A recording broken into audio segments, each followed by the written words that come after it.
Hello नमस्ते के छ सबैजनालाई आई होप सबैजना सन्चै हुनुहुन्छ होला।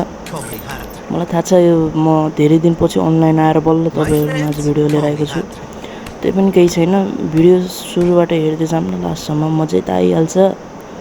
र मैले चाहिँ पहिला केही दिन अगाडि आफ्नो एउटा नयाँ गिल्ड खोलेको थिएँ, जेडएक्स के आफ्नो साथीहरूसँग मिलेर हो। र हाम्रो त्यो साथीहरूसँग खोलेको गिल्ड चाहिँ अहिले 5 लेभल पनि पुगिसकेको छ है।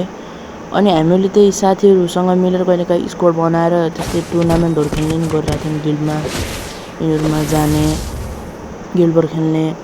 अनि मेरो गिल्ड चाहिँ यही हो 5 लेभलको जेडएक्स के भन्ने, सबैजना साथीहरू नै छन्।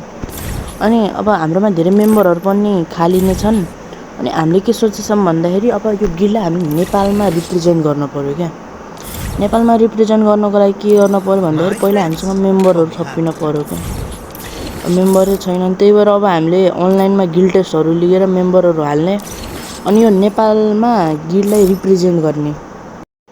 यदि हजुरहरूलाई नि आउन मन लाग्छ भने युआइडी कमेन्ट गरिदिनु होला र आउनु होला। Thanks for watching.